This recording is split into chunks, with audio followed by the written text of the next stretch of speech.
اگر کوئی عالم نہیں ہو تو مسلمان کے لانے کا حقدار نہیں ہے. ہر مسلمان عالم ہے.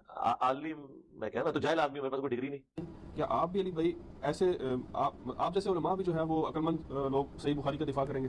میں عالم نہیں سر, میں طالب علم ہوں, مہربانی کرو اتنا بڑا ٹائٹل نہ میرے ساتھ لگائیں. ویسے یہ آج سوشل میڈیا پہ جس طرح دین اسلام کو سکھایا جا رہا ہے, قرآن کی ایک آیت سوشل میڈیا سے ہی لے کے اپنا مفہوم جو خود سوچتے ہیں وہ لوگوں کے سامنے بیان کر دیتے ہیں. ایک حدیث پاک کو لیا, اس کے اصول و ضوابط سے بالکل آری, یعنی اصول و ضوابط کا پتہ ہی کوئی نہیں ہے کہ اس حدیث کو کہاں پہ اپلائی کرنا ہے, وہ لوگوں کے سامنے اپنا مفہوم پیش کر دیتے ہیں. انجینئر محمد علی مرزا صاحب کی کہانی بھی کچھ اسی طرح ہے. وہ ان کا طریقہ کار, ان کا رویہ اور طریقہ واردات اس طرح ہے کہ ایک حدیث کو لیتے ہیں اور ساتھ کہتے ہیں یہ انٹرنیشنل نمبرنگ ہے, نمبر بھی بتا دیا, اس کا متن بھی بتا دیا, لیکن اس حدیث کو کہاں پہ اپلائی کرنا ہے, اس کا مفہوم کیا نکالنا ہے, خود اپنے ذہن سے سوچا اور امت میں بیان کر دیا. اس سے انتشار اور تفرقہ پروری جنم لے رہا ہے. آپ بڑی ایک سادہ سی مثال ہے, اگر ہمارے پاس قرآن موجود ہے, قرآن کی حقانیت کے لیے, اس کو ثابت کرنے کے لیے میرے اور آپ کے پاس سب سے بڑا وسیلہ اور ذریعہ کیا ہے کہ پیغمبر اکرم صلی اللہ علیہ وآلہ وسلم کی ذات گرامی ہے. اگر پیغمبر نے جو کہا کہ یہ قرآن ہے, ہم نے مان لیا. انہوں نے کہا یہ کلام ہے, یہ کلام قرآن پاک ہے, ہم نے مان لیا. بھائی پیغمبر کے بغیر قرآن حکیم کو ثابت تم نہیں کر سکتے. اور اسی طرح حدیث پاک موجود ہے, صحابہ کرام رضوان اللہ علیہم اجمعین نے پوری زندگیاں لگا دی ہیں اس حدیث پاک کو محفوظ کرنے کے لیے اور اس کے صحیح مفاہیم اور مطالب امت مصطفیٰ تک پہنچانے کے لیے. لیکن آپ کا رویہ کیا ہے؟ بالکل اصول و ضوابط سے آری.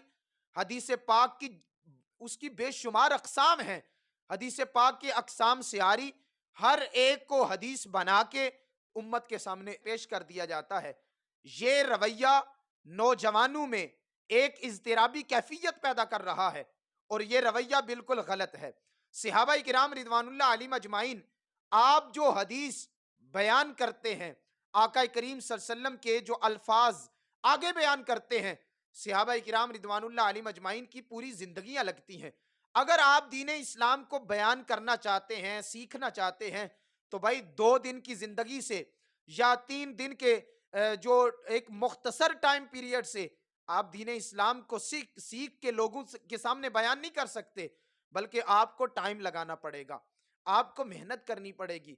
10 سال لوگ لگا کے ایک مدرسے عالم دین تیار کرتے ہیں.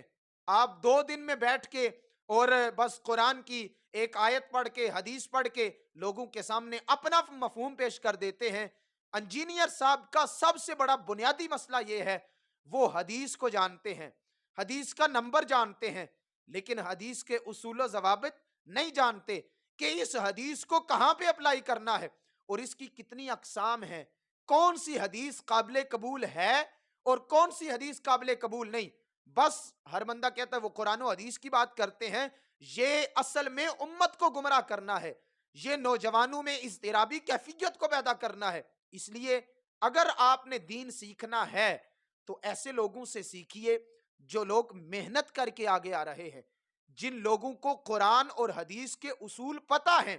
آپ جب ایسے لوگوں سے جو محنت کر کے آتے ہیں, 12 سال لگا کے جب وہ منبر پہ بیٹھتے ہیں, پھر اللہ ان کی زبان میں اتنی تاثیر پیدا کر دیتا ہے کیونکہ وہ ہر چیز کو احاطہ کیے ہوئے ہوتے ہیں. جب وہ بیان کرتے ہیں ان کی تاثیر اتنی ہوتی ہے کہ سننے والے کے دل کی کیفیت بھی بدل جاتی ہے.